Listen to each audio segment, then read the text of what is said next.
Hi ನಮಸ್ಕಾರ ಸ್ನೇಹಿತರೆ. ಎಲ್ಲರಿಗೂ ನನ್ನ ಚಾನಲ್ಗೆ ಸ್ವಾಗತ. ನಾನು ಬೇಡವೆಂದರೂ ನನ್ನ ಅಳಿಯ ಬತ್ತಿದ ಬಾವಿಯಲ್ಲಿ ಏನು ಮಾಡಿದರು ಎಂದು ತಿಳಿಯಬೇಕೆಂದರೆ ವಿಡಿಯೋವನ್ನು ಕೊನೆಯವರೆಗೂ ನೋಡಿ. ನನ್ನ ಹೆಸರು ಸುಶೀಲಾ. ನನಗೆ ಒಬ್ಬಳೇ ಮಗಳು. ಅವಳೇನೂ ಹೆಚ್ಚಾಗಿ ಓದಲಿಲ್ಲ. ಅದಕ್ಕೆ 10ನೇ ಕ್ಲಾಸ್ ಪಾಸಾಗುವವರೆಗೂ ಓದಿಸಿ ನಂತರ ಅವಳಿಗೆ ಮದುವೆ ಮಾಡಬೇಕೆಂದು ನಾನು ನಿರ್ಧಾರ ಮಾಡಿದೆ. ಆದರೆ ಅವಳು ಕೆಲಸಕ್ಕೆ ಹೋಗುತ್ತೇನೆಂದು ಒಂದು ಕಂಪನಿಯಲ್ಲಿ ಗಾರ್ಮೆಂಟ್ಸ್ ಕಂಪನಿಗೆ ಹೋಗಿ ಕೆಲಸ ಸೇರಿದಳು. ಅವಳೇ ಖರ್ಚಿಗೆ ಆಗುವಷ್ಟು ಮತ್ತೆ ಮನೆಗೆ ನೀಡುತ್ತಿದ್ದಳು. ಅವಳಿಗೆ 24 ವರ್ಷಕ್ಕೆ ಬಂದಾಗ ಸಾಕು, ಇನ್ನು ನಿನಗೆ ಮದುವೆ ಮಾಡಲೇಬೇಕೆಂದು ಅವಳಿಗೆ ಬಹಳಷ್ಟು ಕಡೆ ಗಂಡನ್ನು ಹುಡುಕಿದೆ. ಆದರೆ ನಮ್ಮ ಆರ್ಥಿಕ ಪರಿಸ್ಥಿತಿಯನ್ನು ನೋಡಿ ಹುಡುಗರು ಒಪ್ಪಲಿಲ್ಲ. ಇದರಿಂದ ಮನನೊಂದ ಮಗಳು ಬೇಜಾರಿನಲ್ಲಿ, ಯಾಕೆ ಅಮ್ಮ ಹೀಗೆ ಮಾಡುತ್ತಾರೆ ಹುಡುಗರು, ನನಗೆ ಒಳ್ಳೆ ಹುಡುಗ ಸಿಗುವುದೇ ಇಲ್ವಾ ಎಂದು ದುಃಖಿತಳಾದಳು. ಇಲ್ಲಮ್ಮ, ಒಳ್ಳೆಯವರು ಇರುತ್ತಾರೆ, ಸ್ವಲ್ಪ ಕಾಯಬೇಕು ನಾವು ಅಷ್ಟೆ. ಹೀಗೆ ಒಂದು ಸಂಬಂಧ ಬರುತ್ತದೆ. ಹುಡುಗ ಚೆನ್ನಾಗಿದ್ದಾನೆ, ಅವನೂ ಸಹ ಕಂಪನಿಗೆ ಕೆಲಸಕ್ಕೆ ಹೋಗುತ್ತಾನೆ, ಮಗಳಿಗೆ ತಕ್ಕ ಜೋಡಿ ಆಗುತ್ತಾನೆ. ಅವನ ಜೊತೆ ಮದುವೆ ನಿಶ್ಚಯವಾಯಿತು. ಆದರೆ ಹುಡುಗನ ಕಡೆಯವರು ಗ್ರ್ಯಾಂಡ್ ಆಗಿ ಮದುವೆ ಮಾಡಬೇಕು ಅಂತ ಕೇಳಿದ್ದರಿಂದ ದುಡ್ಡು ಹೊಂದಿಸೋಕೆ ನನಗೆ ಕಷ್ಟ ಆಯಿತು. ಆದರೂ ಅವನ ಜೊತೆಗೆ ಮದುವೆ ಮಾಡಬೇಕೆಂದು ನಾನು ಕಷ್ಟಪಟ್ಟು ಗ್ರ್ಯಾಂಡ್ ಆಗಿ ಮದುವೆ ಮಾಡಿದೆ. ಮಗಳನ್ನು ಮದುವೆ ಮಾಡಿ ಇನ್ನು ಅವಳ ಜೀವನದ ಬಗ್ಗೆ ಏನೂ ಯೋಚನೆ ಇಲ್ಲ ಅಂತ ನಿಟ್ಟುಸಿರು ಬಿಟ್ಟೆ. ಮದುವೆಯಾದ ರಾತ್ರಿ ನಾನು ಮಗಳಿಗೆ ಬುದ್ಧಿ ಹೇಳಿ ತಿಳಿ ಹೇಳಿ ಗಂಡನ ಹತ್ತಿರ ಕಳಿಸಿದೆ. ಅವಳು ನಾಚಿಕೊಂಡು ಭಯದಿಂದ ಹೋದಳು. ನಾನು ಸ್ವಲ್ಪ ಹೊತ್ತು ಆದ ಮೇಲೆ ಅವರ ರೂಮಿನ ಕಡೆ ಹೋದೆ. ಆದರೆ ಏನೂ ಶಬ್ದ ಬರುತ್ತಿರಲಿಲ್ಲ. ಯಾಕೋ ಸಂಶಯವಾಯಿತು. ಮಾರನೇ ದಿನ ಮಗಳನ್ನು ನೋಡಿದೆ. ಅವಳು ಏನೂ ಹೇಳಲಿಲ್ಲ, ನಾನೂ ಕೇಳಲು ಆಗಲಿಲ್ಲ. ಆದರೆ ಯಾಕೋ ಈ ವಿಷಯದಲ್ಲಿ ಏನೋ ತಪ್ಪಾಗಿದೆ ಎಂದು ನನ್ನ ಒಳಮನಸ್ಸು ಹೇಳುತ್ತದೆ. ಅವಳನ್ನು ತನ್ನ ಅತ್ತೆಯ ಮನೆಗೆ ಕಳಿಸುವ ಸಂದರ್ಭ ಬಂದಿತು. ಹೇಗಾದರೂ ಮಾಡಿ ಕೇಳಲೇಬೇಕೆಂದು ಧೈರ್ಯ ಮಾಡಿ ಮಗಳನ್ನು ಕೇಳಿದೆ. ಅವಳು ತಲೆ ತಗ್ಗಿಸಿ ಏನೂ ಮಾತನಾಡಲಿಲ್ಲ. ನೋಡಮ್ಮ, ನಾನು ನಿನ್ನ ಅಮ್ಮ. ಜೀವನದ ಈ ದಿಕ್ಕನ್ನು ನಾನು ಅನುಭವಿಸಿದ್ದೇನೆ. ನೀನು ನನ್ನತ್ರ ನಿಸ್ಸಂಕೋಚವಾಗಿ ಹೇಳಬಹುದು, ಹೇಳು. ಹೌದಮ್ಮ, ನಿನ್ನೆ ರಾತ್ರಿ ನಮ್ಮಿಬ್ಬರ ಮಧ್ಯೆ ಏನೂ ನಡೆದಿಲ್ಲ. ಯಾಕಂದರೆ ಅವರಿಗೆ ಇಷ್ಟವಿಲ್ಲ. ಅವರಿಗೆ ಬೇಕಾಗಿರೋದು ಹೆಂಡತಿಯನ್ನು ಗೊಂಬೆ ಮಾತ್ರ. ಅವರಿಗೆ ಸಂಸಾರ ಬೇಡವಂತೆ. ಈ ಮಾತನ್ನು ಕೇಳಿ ನಾನೇನು ಮಾಡಬೇಕೆಂದು ತೋಚಲಿಲ್ಲ ನನಗೆ. ಸರಿ ಆಯ್ತಮ್ಮ, ನೀನು ಹೊಂದಿಕೊಂಡು ಅತ್ತೆ ಮನೆಯಲ್ಲಿರು, ಎಲ್ಲ ಸರಿ ಹೋಗುತ್ತೆ, ನಂಬಿಕೆ ಇಡು ಅಂತ ಹೇಳಿ ಅವಳಿಗೆ ಕಳಿಸ್ದೆ. ಮಗಳ ಜೀವನದ ದಿಕ್ಕು ತಪ್ಪುತ್ತಿದೆ ಎಂದು ಅನಿಸಿ ನನಗೆ ಯೋಚನೆ ಮಾಡತೊಡಗಿದೆ. ಏನು ಮಾಡಿದರೆ ಸರಿ ಹೋಗುತ್ತೆ? ಅಳಿಯನ ಹತ್ತಿರ ನಾನು ವಿಷಯ ಮಾತನಾಡೋದು ಸರಿ ಹೋಗಲ್ಲ.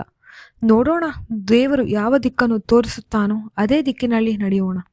ಮಗಳು ಅತ್ತೆ ಮನೆ ಸೇರಿದ 1 ತಿಂಗಳು ಆದ ಮೇಲೆ ಅಳಿಯ ನಮ್ಮ ಮನೆಗೆ ಬರುತ್ತಾರೆ. ಅವರು ಬರುತ್ತಾ ತಿಂಡಿ ತಿನಿಸನ್ನು ತಂದಿದ್ದಾರೆ. ಮಗಳು ಬರಲಿಲ್ಲವೆಂದು ಕೇಳಿದ್ದಕ್ಕೆ, ಇಲ್ಲ, ಅವಳಿಗೆ ಇವತ್ತು ಕೆಲಸ ರಜವಿಲ್ಲ, ನಾನು ಈ ಕಡೆ ಕೆಲಸ ಇದ್ದಿದ್ದರಿಂದ ಬಂದೆ. ಅವರು ಬೆಳಗ್ಗೆನೆ ಬಂದರು. ನನಗೆ ತೋಟದಲ್ಲಿ ಏನೋ ಕೆಲಸ ಇದೆ ಎಂದು ಹೇಳಿದೆ. ಅದಕ್ಕೆ ಅವರು ನಾನು ಸಹಾಯ ಮಾಡ್ತೇನೆ ಇರಿ ಎಂದು ಹೇಳಿ ತೋಟಕ್ಕೆ ಬಂದರು. ತೋಟದಲ್ಲಿ ಒಂದಿಷ್ಟು ಗಿಡಗಳನ್ನು ಕೀಳಲು ನನಗೆ ಸಹಾಯ ಮಾಡಿ ಅವರು ಮೈಗೆಲ್ಲ ಮಣ್ಣನ್ನು ಮಾಡಿಕೊಂಡರು. ಅಳಿಯಂದ್ರೆ, ನಿಮ್ಮ ಬಟ್ಟೆಯೆಲ್ಲ ಮಣ್ಣಾಗಿದೆ, ನೀವು ಮೊದಲು ಸ್ನಾನಕ್ಕೆ ಹೋಗಿ. ಅವರನ್ನು ಸ್ನಾನಕ್ಕೆ ಕಳಿಸಿದೆ. ಅವರು ಸ್ನಾನದಿಂದ ಬಂದ ಮೇಲೆ ಅವರಿಗೆ ಟವಲಲ್ಲಿ ನೋಡಿ ಎಷ್ಟು ಸೌಂದರ್ಯವಿದೆ. ನನ್ನ ಮಗಳಿಗೆ ಈ ಸೌಂದರ್ಯವನ್ನು ಅನುಭವಿಸುವ ಯೋಗ ಇಲ್ಲ. ದೇವರೇ, ಬೇಗ ಕೊಡು ಎಂದು ಮನಸ್ಸಿನಲ್ಲಿ ದೇವರನ್ನು ಪ್ರಾರ್ಥಿಸಿದೆ. ಅಳಿಯಂದ್ರೆ, ನೀವೊಂದು ಸ್ವಲ್ಪ ನಿದ್ದೆ ಮಾಡಿ, ನಾನು ಸ್ನಾನಕ್ಕೆ ಹೋಗಿ ಬರುತ್ತೇನೆ, ನಂತರ ಅಡುಗೆ ಮಾಡುತ್ತೇನೆ, ನೀವು ಮಧ್ಯಾಹ್ನ ಊಟ ಮಾಡಿಕೊಂಡು ಹೋಗಬೇಕು. ನಮ್ಮ ಮನೆಯಲ್ಲಿ 2 ಕೋಣೆ ಇತ್ತು. ಅಳಿಯಂದ್ರು ಒಂದು ರೂಮಿನಲ್ಲಿ ಮಲಗಿದರು, ನಾನು ಇನ್ನೊಂದು ರೂಮಿನಲ್ಲಿ ಸ್ನಾನಕ್ಕೆ ಹೋದೆ. ನಾನು ಸ್ನಾನ ಮುಗಿಸಿ ಬಂದೆ. ಅಳಿಯಂದ್ರು ಇನ್ನ ನಿದ್ರೆ ಮಾಡುತ್ತಿದ್ದರು. ನಾನು ಅಡಿಗೆ ಮುಗಿಸಿ ಅಳಿಯಂದರನ್ನು ಎಬ್ಬಿಸಿದೆ. ಅವರು ಗಾಢ ನಿದ್ದೆಯಲ್ಲಿ ಇದ್ದರು ಮತ್ತು ನಿದ್ದೆ ಚೆನ್ನಾಗಿ ಆಗಿದ್ದರಿಂದ ಅವರ ಮನಸ್ಸು ಪ್ರಶಾಂತವಾಗಿತ್ತು. ಇಬ್ಬರು ಊಟವನ್ನು ಮಾಡಿದೆವು. ಅವರು ಹೊಟ್ಟೆ ತುಂಬ ಊಟ ಮಾಡಿದರು. ಅಳಿಯಂದ್ರೆ, ನೀವು ಈಗಷ್ಟೇ ಊಟ ಆಗಿದೆ, ಸ್ವಲ್ಪ ಹೊತ್ತು ನಿದ್ದೆ ಮಾಡಿ, ಮತ್ತೊಮ್ಮೆ ನೀವು ನಿಮ್ಮ ಮನೆಗೆ ಹೋಗಬಹುದು. ಅವರು ನಾನು ಹೇಳಿದಂತೆ ರೂಮಿಗೆ ಹೋಗಿ ನಿದ್ರೆ ಮಾಡಿದರು. ನನಗೆ ಅಳಿಯಂದ್ರನ್ನು ನೋಡಿ ನಿದ್ರೆ ಬರಲಿಲ್ಲ. ಬತ್ತಿದ್ದ ನನ್ನ ಬಾವಿಯಲ್ಲಿ ನೀರು ಬರುವುದಕ್ಕೆ ಶುರುವಾಯಿತು. ನಾನು ನನ್ನ ರೂಮಿಗೆ ಹೋಗಿ ಅವಸರದಲ್ಲಿ ಕೋಣೆಯನ್ನು ಲಾಕ್ ಮಾಡದೆ ನನ್ನ ಕೈಯಿಂದ ನಾನು ನೀರನ್ನು ತೆಗೆಯುವ ಪ್ರಯತ್ನದಲ್ಲಿ ನಿರತಳಾದೆ. ಅದೇ ಸಮಯಕ್ಕೆ ಅಳಿಯಂದರು ಬಂದರು. ನನ್ನನ್ನು ಈ ಸ್ಥಿತಿಯಲ್ಲಿ ನೋಡಿ ನನ್ನನ್ನೇ ನೋಡುತ್ತಿದ್ದಾರೆ. ಅತ್ತೆ ಏನಿದು, ಅಳಿಯಂದ್ರೆ ಏನಿಲ್ಲ, ಇದೇನು ಇಷ್ಟೊಂದು ಹುಲ್ಲಿದೆ, ನಿಮ್ಮ ಹುಲ್ಲು ನೋಡಿ ನನಗೆ ಬಾಯಲ್ಲಿ ನೀರು ಬರುತ್ತಾ ಇದೆ. ಈ ಹುಲ್ಲಿನಲ್ಲಿರುವ ಬಾವಿಯೊಳಗೆ ಬತ್ತಿರುವುದನ್ನು ನಾನು ನೀರು ತೆಗೆಯಬೇಕು. ಇದೇನು ಮಾತಾಡ್ತಾ ಇದ್ದೀರಾ ಅಳಿಯಂದ್ರೆ, ಇದು ತಪ್ಪು. ಯಾಕೆ ತಪ್ಪಾಗುತ್ತೆ ಅತ್ತೆ? ನಾನು ವಿಷಯವನ್ನು ನಿಮ್ಮ ಮಗಳಿಗೆ ಹೇಳಿದರೆ ಚೆನ್ನಾಗಿರುತ್ತದೆ ಹೇಳಿ. ಅಯ್ಯೋ ಬೇಡ ಅಳಿಯಂದ್ರೆ, ಇವೆಲ್ಲ ಅವಳಿಗೆ ಹೇಳಬಾರದು ನೀವು. ಮತ್ತೆ ನನಗೆ ಅವಕಾಶವನ್ನು ನೀಡಿ. ಅದೇ ಆಗುತ್ತೆ ಅಳಿಯಂದ್ರೆ, ನೀವು ನನ್ನ ಮಗಳನ್ನು ಸ್ವೀಕರಿಸಿಲ್ಲ. ಅತ್ತೆ, ನಾನು ಮೊದಲೇ ನಿರ್ಧಾರ ಮಾಡಿದ್ದೆ. ಅತ್ತೆಯ ಬಾವಿಯಿಂದ ನೀರನ್ನು ತೆಗೆದ ಮೇಲೆ ನಾನು ಮಗಳ ಜೊತೆ ಸಂಸಾರ ನಡೆಸುವುದೆಂದು. ಅದನ್ನು ಹೇಳಲೇ ನಾನಿವತ್ತು ಬಂದಿದ್ದು. ಆದರೆ ಹೇಗೆ ಹೇಳಲಿ ಎಂದು ಕಾಯುತ್ತಿದ್ದೆ. ಇಂಥ ಸಂದರ್ಭ ನನಗೆ ಇವಾಗ ದೊರೆಯಿತು. ಇವತ್ತೊಂದು ದಿನ ನೀವು ನಿಮ್ಮ ಮಗಳನ್ನು ಮರೆತು ಬಿಡಿ. ಎಷ್ಟು ದಿನವಾಗಿದೆ ಏನೋ, ಹುಲ್ಲು ಬೆಳೆದಿದೆ, ಬಾವಿಯನ್ನು ಹುಡುಕಬೇಕು, ನೀರನ್ನು ಕಷ್ಟಪಟ್ಟು ತೆಗೆಯಬೇಕು. ನಿಮ್ಮ ಮಗಳ ಬಾಳು ಚೆನ್ನಾಗಿರುತ್ತದೆ ಯೋಚಿಸಿ. ಈ ಮಾತನ್ನು ಕೇಳಿ ನನಗೆ ಬೇರೆ ದಾರಿ ಇರಲಿಲ್ಲ. ನನಗೂ ಅಳಿಯನಿಂದ ಬಾವಿಯನ್ನು ತೋಡಬೇಕು. ಅರ್ಧ ಗಂಟೆ ಅಳಿಯ ಬಾವಿಯನ್ನು ತೋಡಿದ. ನೀರು ಚಿಮ್ಮಿತು. ಅಳಿಯ ಎಷ್ಟು ಚೆನ್ನಾಗಿ ಮಾಡಿದ, ನನ್ನ ಮಗಳು ಅದೃಷ್ಟ ಮಾಡಿದ್ದಾಳೆ ಎಂದು ಮನಸ್ಸಿನಲ್ಲಿ ಅಂದುಕೊಂಡೆ. ಅತ್ತೆ, ಇಂದು ನನಗೆ ಖುಷಿಯಾಯಿತು.